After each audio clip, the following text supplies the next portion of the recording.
Show me how and where you slept in this car. I had a comforter, 1 or 2 pillows. This is, let's say this is my blanket. This is essential. I had 2 of these. I had one in the front, right here, and then I also had, if you see in the back right here, I got this C-pillar bar. So I had another shade that would just slide in, and I wouldn't really have to mess with it much because of the C-pillar bar. It would just hold it into place. Just come up a little bit, recline this as much as possible. Let's say the sweater is my pillow. The whole night, just like this. Sometime throughout the night, like this. And then another part of the night, like this. The first week sleeping in this car, I would say at first it was just driving me crazy. Like, did I really just do this? Am I doing this? Like, is this even real? It's like the best one I've ever done. Look, totally different vibe. Like the car, I mean, then versus now, you wouldn't even think it's the same car. I mean, same model, obviously, but this whole area, this whole street, the parallel street, this is where I slept for a straight 6 months. This street right here, if you look down it, it's all RVs, it's all people living in their car. And it's unfortunate, but it is, because it's so expensive here in San Francisco, kind of a reality that is just kind of normalized at this point. So if anyone did see me in this car sleeping, like, they're not bothering me. Or if it was daytime, maybe they just thought I was a student taking a nap in his car. You would never expect anyone to be just knocked out in their, their 90s coupe. Yeah. Growing up, my dad had a Datsun 510. Didn't really know what it was. I was just born into it, really. I didn't pay too much attention to it until it was time for me to get my first car. And all of my friends started to take notice to my dad's cars. My first Nissan I got because I bought a Cressida. Another friend had an S13 coupe. We traded. Got into an accident with that thing. Next thing you know, I was in college and I really missed that 240 life. I needed to be in one.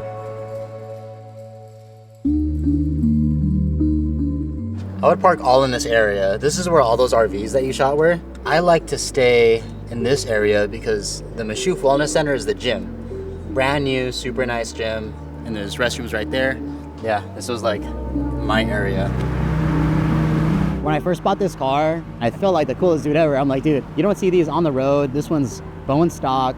It's one color. Of course, from the beginning, I had the bug to modify it. At the same time, I was paying $400 for a futon in a living room, and it was just not the most ideal living situation. So boy math, what if I just lived in the car, accumulate parts for the car, which I did, and then by the time I graduated, I had all the parts to pretty much kit out the car. That was kind of my graduation gift to myself, living in the car, saving that money, using half of that money to modify the car, and then the other half of that money was just savings for whatever the next journey after college was gonna be. I'm in my car. 1996 240 SX. This is my 9th day living inside here, and I'm eating my Clif Bar. I'm chilling. I've slept in a car before, but with this, it was definitely unorthodox. Because the seat of a 240 is so low to the ground already, my legs are very extended and I feel pretty leveled. So sure, this isn't completely flat.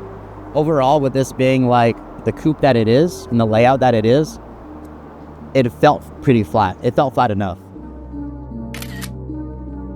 So we're here at the In-N-Out that I used to work at in college. I specifically got this job just so I could save up for a 240. And a year after quitting, I came in this car for like pretty much a victory meal. And I was sitting right here in front of it. And there was a guy that I used to work with taking orders at the drive-thru. And he looks at me and he was like, yo, like, when do you clock in? I'm like, what? Like, dude, I haven't worked here in a year. Like, nah. I was just there to have a meal and enjoy the view of the car. Yeah. At that point, it came to, how much do I want to save and how long do I want to be doing it for? Like, what's that balance? Okay, if I do it for 6 months, I'll have like X amount of money. My gut feeling was that X amount of money might be enough to move to any part of the country as long as the opportunity presented itself. And of course, for me, with where I was aiming for in my career, like New York was one of those options, and it worked out. Full 6 months I lived in this car. My parents didn't know. I knew they wouldn't be cool with it. So I figured I would just make it work. And then once it made sense, once it amounted to something, or once I had that end goal, whatever it was, then I feel like I earned telling them that, hey, I did this to get to this point. And I would spare them the worry of the journey of me living in the car because it's already in the past. I've been living in this car for about 5 going on 6 months now. This is just my life. I don't know why I chose to do this.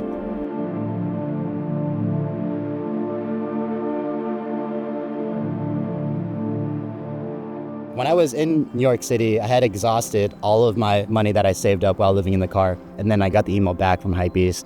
We want to extend this offer to you. I'm like.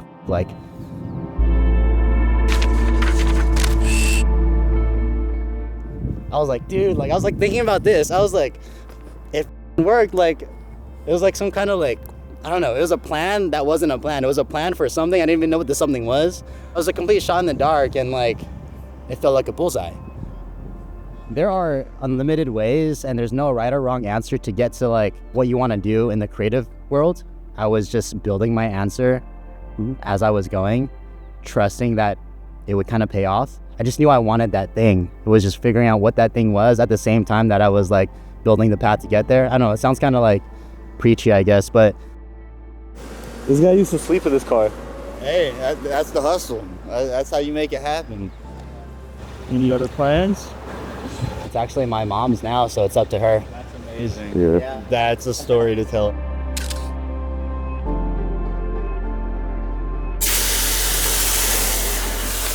My dad had a lot of old Japanese cars, especially the Z's. Magnesium Watanabe, Gotti's engineer, Yamaha, racing, Street Fighter wheels, more watts. I don't know, I just like wheels. It's kind of like the icing on the cake. I guess I got caught up in that whole, man, how rare can you get?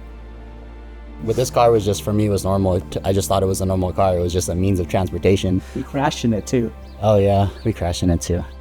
You throw everything at a kid, and whatever sticks, you just roll with. He was into skateboarding, so he's kind of just grabbed onto that. He would just pass by, watch me work on cars. I guess one time I took him to a show, and he didn't realize, I guess, how cool the skyline was. And then we went to a car show, and everybody just stopped at the track, oh my god. And he was like, whoa. But he already kind of knew he liked the Z, then he started looking at Z's there, I think. The Ken Mary came into the picture, but nonetheless, I was younger and I was just too obsessed with skateboarding to give two shits about cars. I was building the crap out of it, buying all these parts, collecting all these parts, bought the wheels, had them custom made, set it for paint. Once it got finished, when the car came here, after the paint job, I'm like, this is something else.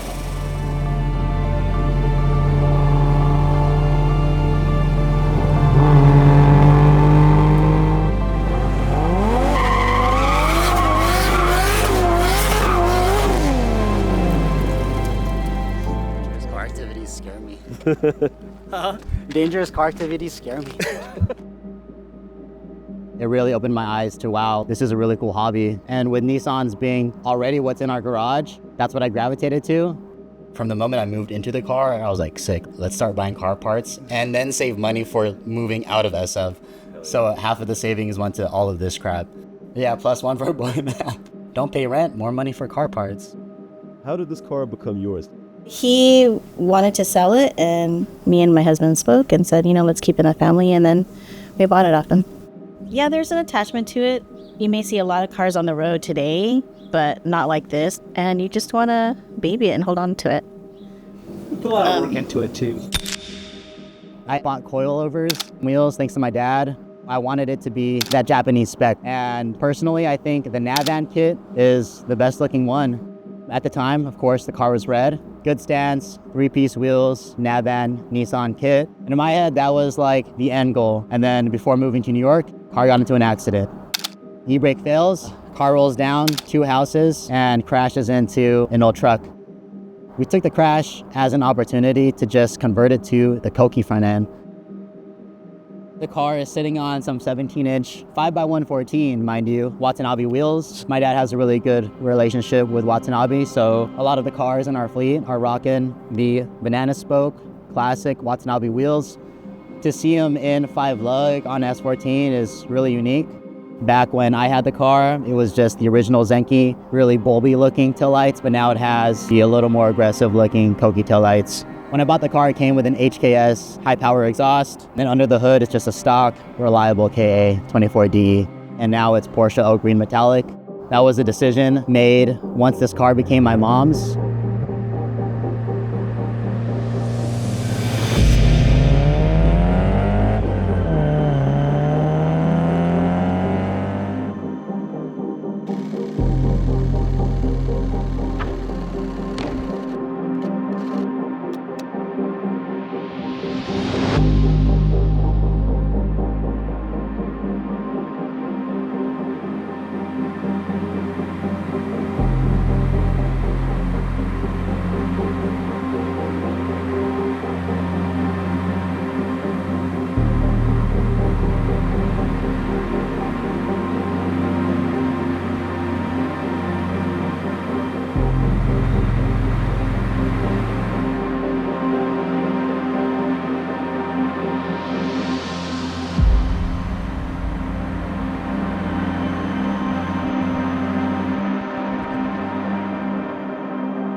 I know my parents are proud of me. I know my mom's proud of me.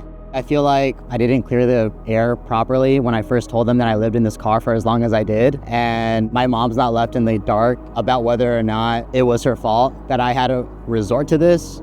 The reality is that I didn't resort to this. This was honestly a carefully calculated decision. And every aspect of my life, whether it's financial, personal relationships, personal goals, all arrows were pointing to this as a solution, to the point where it made more sense than even renting out a room. People are gonna struggle, and what's your struggle? Because then you know you're gonna overcome that struggle. That's life. Sorry, I didn't know. I just think I'm emotional right now. It's okay. It's okay, Mom. You don't need to cry. I'm gonna cry.